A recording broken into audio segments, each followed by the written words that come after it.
Welcome back to LostForge Tabletop Gaming. We have two Mass Mutation booster decks right here. I have finally been able to get a hold of more than one of them at a time thanks to Amazon. They are completely sold out. No one is carrying them. No one has the starter decks. So I've had to resort to buying them online, even though that is like the least recommended thing Fantasy Flight ever does with this game. So we've got one that I've already opened, but I wanted to go over the deck list, and I have one that is completely sealed right here. So we're going to go put that one off to the side and look at this deck first. This deck is called Pythos of Outer Court. It is a Saurian, Star Alliance, and Untamed. And the reason for this is the deck list, and I'll probably have it show up on screen as well, has a 4 of a really interesting card. So we're going to jump on in here and check it out.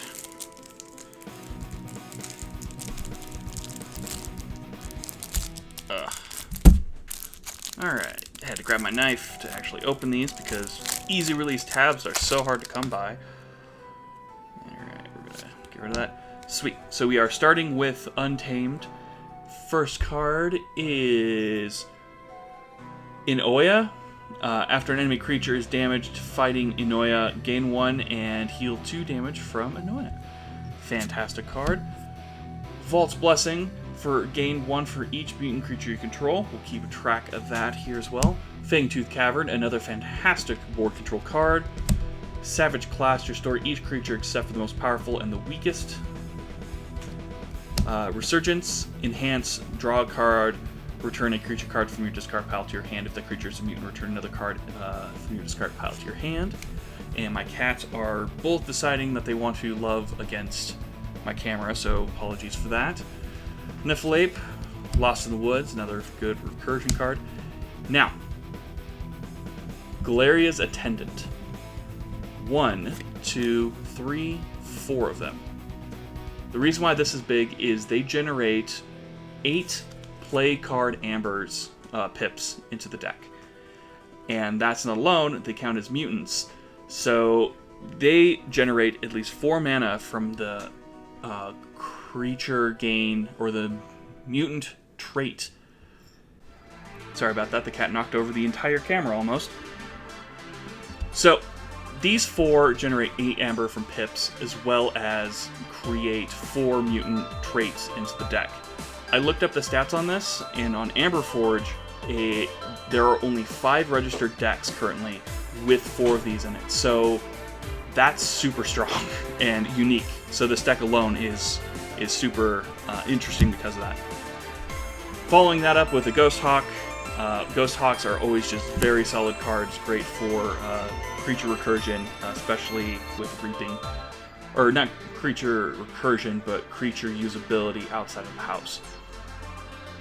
For Star Alliance, we have Secret Alien. Look at the top of your cards of your deck, put one in your hand, the other in the bottom of the deck. Hapless Cadet. Taunt, your opponent loses 3 amber when destroyed. Galactic Census, if you're exactly 3 or 4 houses represented, you gain 1. If they're exactly 5, gain 2, and if there are 6 or more, gain 3. That's pretty good. Very hard to do if you're playing a mirror match where someone has at least 1 house with you, but 5 is still better than nothing. Universal Translator, this creature gains fight, reap, use friendly non-Star Alliance creature. Particle Sweep, deal 2 damage to a creature if that creature is a mutant destroyed instead. Great, just overall great destruction. 2 of those. Hydrant Collider, remove a ward from a creature and deal 3 damage to it, cannot be prevented by armor. Another just great removal. Crewman Jorg, enhance, if a Crewman Jorg has no Star Alliance neighbors, steal 1, not bad. Blasting Shield, I've said this in a previous video, I just really like this card. Just, it's very usable. Access denied, target creature cannot reap. Access denied, target creature cannot reap. And access denied, target creature cannot reap. Another big thing about this deck is preventing reaping, and 3 cards are able to do that. You gain 1 amber per, which is not bad. One of them also can deal 1 damage. One of them also has additional amber. Really, really good. And for Sanctum, Techno Knight, discard a card from your hand if you do draw a card. And fantastic. Lyco Knights, Skirmish, 5/2. I don't think I've showed before, but each class has like mutants based around the different houses that are in your deck. So because there is one from Star Alliance and one from Untamed, that's why we have the Lyco and the Techno Knights. Potion of Vulnerability. For the remainder of your turn, each friendly creature cannot be dealt damage. Equalize. Redistribute the amber on friendly creatures among friendly creatures. Distribute the amber on enemy creatures among enemy creatures. So this card is really good for decks that are playing against Saurian, where they decide to stack everything against a creature that's very hard to get hold of. If you can redistribute and target it, say something that's on the flank or something that's really easy to get to or kill with another spell, this card is really great. It also gives you a +1 draw card and an additional amber will played. The Grey Rider, deploy, fight, reap, and play. You may ready and fight with a neighboring creature. Also really good. Squire Alice, capture 2, amber control. Lieutenant Garvanel, after you fight with a creature, Lieutenant Garvanel captures 1, more amber control. Fangs of the Gezerholt, Gizelhart, I think is how you pronounce that one. Purge the most powerful creature. That's really good. Demo Knights, steal 1. Wow, we have 3 different knights in this deck. That's actually pretty cool. Burning Gaze, stun target enemy creature or stun each enemy mutant creature. Bulwark, ×2 with assaults. Each of Bulwark's neighbors gain assault 2. So let's look and see how many mutants are in this deck that utilizes the mechanic and judge how powerful some of the cards in this deck are going to be. Because I believe...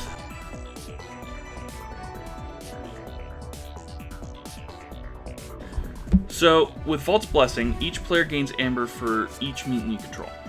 If at max for this deck, you can gain 1, 2, 3, 4, 5, 6, 7, 8, 9, 10 amber, plus the additional 2, so there's 12 amber there. And then you have Resurgence, which allows for an additional 2 cards to be gained. And you want to be grabbing some of these cards. I think Bulwark is a mutant, correct? Or is Bulwark a mutant? Yeah, Bulwark's a mutant. That is definitely a great card to keep recurring. These Knights are pretty good. Yeah, there's a lot of stuff you can get. I think this deck is going to be very strong. I don't think it's going to be like top tier, but I think the Amber generation of this deck is going to be phenomenal. But that's the main reason I want to cover this deck. I opened it up. I didn't know what cards would actually get the Amber pips on it, but what did receive Amber was fantastic, and I think having cards, the card that has draw card on it is a little weak. I wish it was a card that wasn't as situational as Redistribute, but hey, that's not the worst thing that possibly happened. Alright, getting into deck 2 here. Like I said, this one is completely sealed, so grab my knife. I almost said, why is this not easy to open? But then I've already bitched about this in 2 other videos. Now we're going to destroy the box. Alright, what do we got here? Saurian Sanctum Star Alliance. End Chaos, the Course Fraud. I thought that said Curse Fraud for a second. This is a group of factions that I've wanted for a long time in a deck. Let's see what we got here. Move that over to the side. There's the entire deck list. We'll be going over this in a second.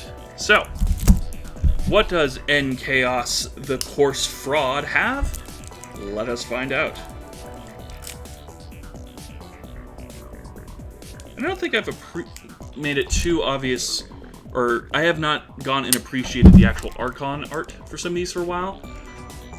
I think that is a gorgeous Archon. I forgot the name of him as soon as I said it. Alright, we're gonna scoot you over here. Put you over there just so you're always visible. Encounter Suit. After an action card is played, but before resolving its play effect, ward this creature. After an action card is played, but before resolving its play effect. So there... So you would have to declare this... Or no. This would already have to be on a creature. When a card is played, but before the actual ability resolves. So all the pips are done. But... Oh, this works on both sides too. Interesting. So this, every time something is played, it's warded. The only way to really stop that is before the play effects happen. I believe the amber or the damage pip could happen and turn off a ward. I don't know. But that's really powerful with a card that can attack multiple times, or if you have a lot of board clears, or deal a lot of damage, because that can just go in and do some serious damage. Transporter platform, return a friendly creature and an upgrade attached to their owner's hand.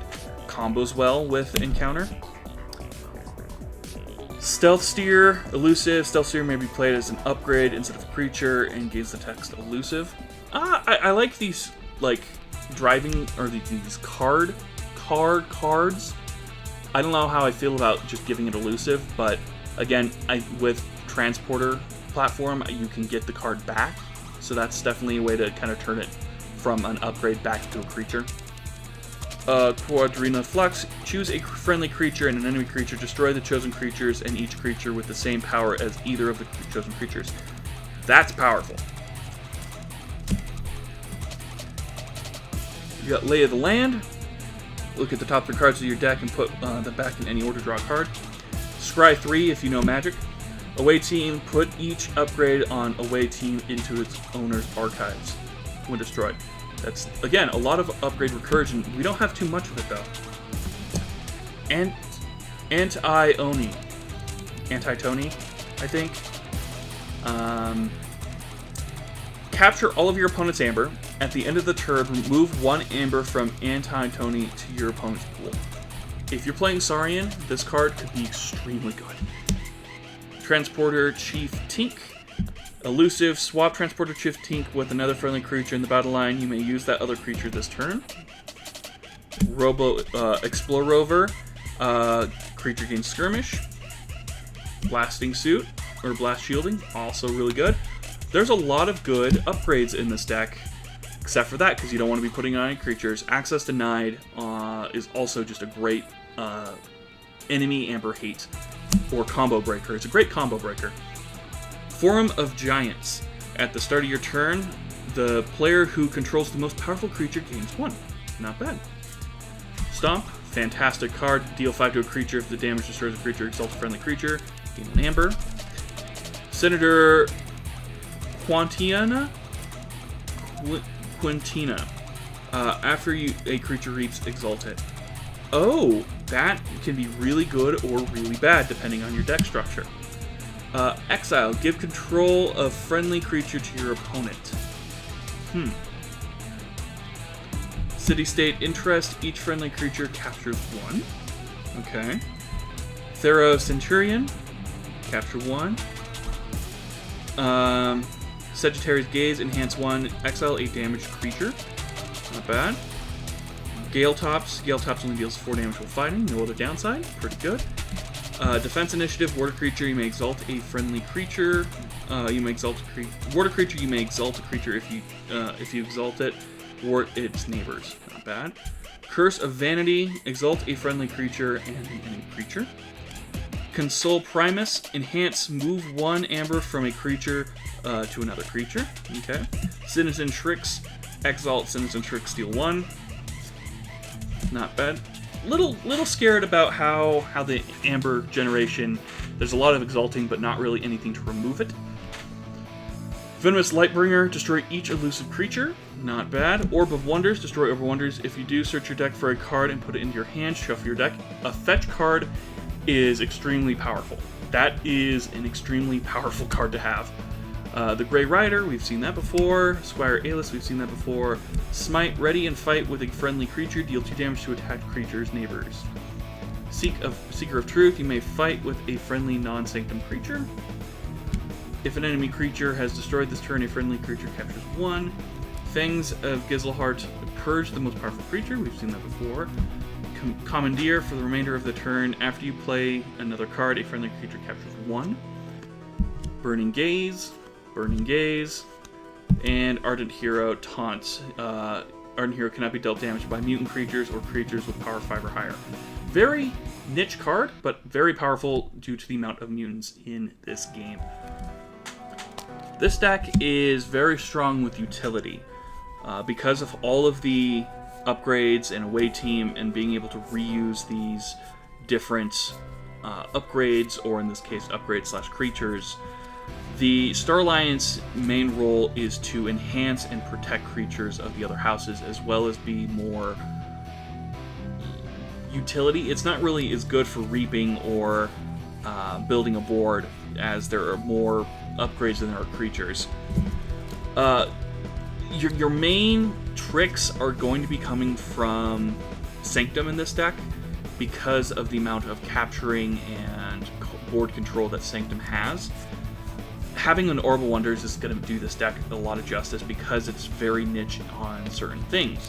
One of them being the amount of amber that is generated from the Sanctum and Saurian cards. There's a lot of Exalt, a lot of capture. Now, what are you planning to do with all of that amber on your board? How do you really get rid of it? There isn't a direct way, and that leaves you open for a lot of counterattacks, board clears, and giving your opponents a lot of amber. But there are some tricks you can do with this deck that I think would be interesting. The more I read, the more I think Exile will be a great card. One of the ways you can do this is get rid of a very, very weak creature with Exile, and then kill it with something either Sanctum or things like Stomp. That way, you put it on your opponent's board, it has like 6 or 7 amber on it, give it to them, destroy it, put it back into your deck. Or put it into your own graveyard, and you gain the amber for it. There isn't much to... It's hard to say with this deck. I'm not seeing anything that stands out. I'm really on edge about this Senator card, because after a creature reaps, exalt it. Now, that it discourages your opponent from reaping, but giving your opponent 1 amber to reap, if you're going to get close to forging a key, is, it doesn't matter. So, I just don't know what you can do to really benefit off that card. There's also Curse of Vanity, Exalt a friendly creature and an enemy creature. It's okay. It goes back to the same thing if you put it on that same creature over and over again, and then you can kill it because it's very weak. Warding creatures are pretty good. City, or where is that card there? Where's that? Council of Giants, I believe it was called. Yeah, a Forum of Giants. That's really good if you have your 12 cost in play, you're generating 1 amber, but this is such a slow card. It's a very passive ability. It can build up over time. You can get it in your opening hand and have that larger board, but it's still, there's a chance that you could be giving it to your opponent, and you don't have any artifact control. Not the best. And Commandeer isn't bad, because if you can combo off pretty quickly, you can probably clear off 5 if you build a full hand of Sanctum that turn. Purge the most powerful creature. Purging's really good. I need to refresh myself on what the ruling is when you purge a creature. When you purge a creature, does the amber go back to the common supplier, or does it go to your opponent? I believe it goes to your opponent if you purge a creature that has ambers on it. So, again, you could probably build up a lot and then purge it. If an enemy creature was destroyed this turn, a friendly creature can capture 1. Again, great for building up and then exiling a creature. It's not the strongest deck. I'm going to have to look and see what the SAS is after this recording and kind of get my own review of it. But as far as a draft deck goes, that deck can definitely... I would say this would be a great deck to pull off in a smaller format, like a random casual tournament, or one where you pick 2 decks and then have your opponent choose one. I wouldn't go into a tournament with that deck. I think I'd play casually with it. It would be a fun deck to play, but I don't think it would win as often. It is very slow, and there's a lot of downsides to it. And then Pious, because this deck is just extremely unique and very, very strange in its combination of cards. This deck I'm definitely going to shop with and see if it's going to be a lot better than I thought, or it's going to be a lot worse. So we'll see. Let me know what you think of these two decks. I know that I've had a hard time kind of distinguishing what's going to be good about this deck, but until I can really play a deck and see the combinations, I really don't know how well this is going to do. I'd say that this deck is better than some we've reviewed on the channel, but it could be worse. We'll see. I'm definitely intrigued to see where this deck goes once I actually start shopping it. I'm happy I have these three combination of cards. I just think the pool that I got the cards out of are very, very weak. But I also have Orb of Wonders, which like it counterbalances it. But yeah, this has been Camper from Lost Wars Tabletop Gaming. Let me know in the comment section below which deck you think is good, if there's any cards that you think are really interesting, and just overall what kind of decks are you playing right now. I'm curious to see what the metagame is going on outside of my own little personal bubble. Thank you very much for watching, and I will see you guys in the next video. Take care.